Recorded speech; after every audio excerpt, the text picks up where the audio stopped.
की तरफ। और ये हमारे कंपटीशन की बात नहीं कर रहे हैं, हम बात कर रहे हैं पॉलीकैब के कंपटीशन की। जी हाँ, बढ़ते कंपटीशन के डर से पॉलीकैब के मैनेजमेंट ने एक बड़ी अहम बैठक की, और इस अहम बैठक में कुछ विचार विमर्श किया गया है, कुछ बड़े फैसले लिए गए कि किस तरह से निपटा जाए।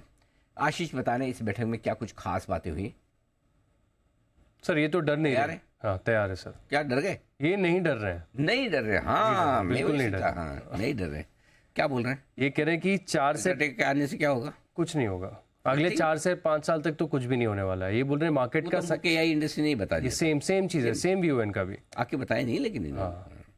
तो लेकिन अब मैनेजमेंट मीट जो इन्होंने की है, कह रहे हैं कि अगले 4 साल 5 में अगर आप देखें 5 सालों में कंपटीशन अगर बढ़ भी जाता है तो मार्केट का साइज इतना बड़ा है, टोटल एड्रेसेबल मार्केट साइज इतना बड़ा है कि दिक्कत यहाँ पर देखने को नहीं मिल सकती। इनफैक्ट अगर आप देखें तो कुछ इन्होंने क्वार्टरली हाइलाइट्स के ऊपर भी कमेंट किया है। जैसे Q3 में अगर आप देखें तो चैनल पार्टनर्स के पास जो इन्वेंट्री है वो लगातार बढ़ती जा रही थी, लेकिन Q4 में अगर आप देखें तो इसकी डीस्टॉकिंग हुई और अब धीरे धीरे रीस्टॉकिंग होगी, तो इससे डिमांड में फ़ायदा देखने को मिल सकता है। और Q4 में खासतौर पर अगर आप देखें तो जो केबल्स एंड वायर सेगमेंट है पॉलीकैब के लिए काफ़ी इंपॉर्टेंट है, इसमें प्रदर्शन काफ़ी बढ़िया देखने को मिल सकता है।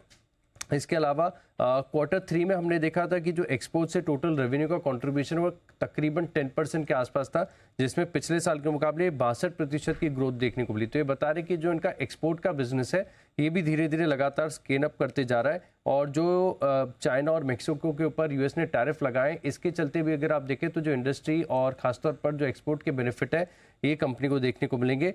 गाइडेंस में कोई भी बदलाव नहीं किया है, ऐसा नहीं है कि नए प्लेयर आने से, बड़े प्लेयर आने से इन्होंने गाइडेंस में कोई भी चेंज किया। बता रहे कि जो Q3 में गाइडेंस दी थी बिल्कुल रेवेन्यू ग्रोथ और एबिटा मार्जिन की गाइडेंस बरकरार है। और इसी के चलते अगर आप देखें तो इस स्टॉक के ऊपर मॉर्गन स्टैनली का फोकस है, खरीदारी की राय दे रहे हैं ये 7,395 के टारगेट के लिए। ओके, तो ये है पॉलीकैब से जुड़ी कुछ रिपोर्ट्स यहाँ पर निकल कर आ रही हैं। एनालिस्ट मीट हुई थी जिसमें कि मैनेजमेंट ने यहाँ पर कुछ पॉजिटिव बातें कही हैं और उसके बाद गाइडेंस भी काफ़ी बढ़िया दिया है। 4% की तेज़ी यहाँ पर देखने को मिल रही है। एक बार चार्ट पर राय ली जाए जरा। पॉलीकैब के चार्ट पर बंसल जी काफ़ी देर से सुस्त से नजर आ रहे हैं। काम भी सीधा 3.27 3.28 पे पूछे पूजा जी, सवाल ठीक नहीं लगता है, बीच में एक आध और पूछना चाहिए। बंसल जी पॉलीकैब पर बताएं सर। नहीं अनिल जी, बिल्कुल भी सुस्त नहीं हूँ मैं तो। अनिल जी पूरी तरीके से एक्टिव बैठा हूँ अनिल जी, ऐसा नहीं है कि वो सुस्त हूँ मैं। और 3.27 पे तो पूजा जी नहीं ऐसा मैंने नहीं कहा, ऐसा पूजा कह रही थी। व्हाट्सएप तो कुणाल जी मानने लग गए हैं। सॉरी 3.27 पे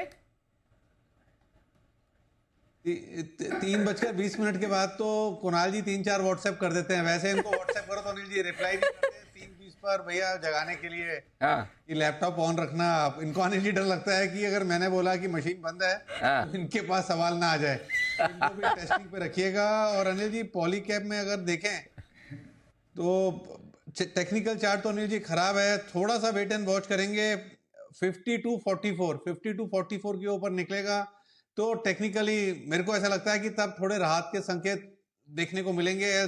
थोड़े खतरे के बादल लगते हैं। 5244 की वेट करेंगे, इसके ऊपर निकलेगा तो अब टेक्निकली मौसम थोड़ा यहाँ पे ठीक होगा।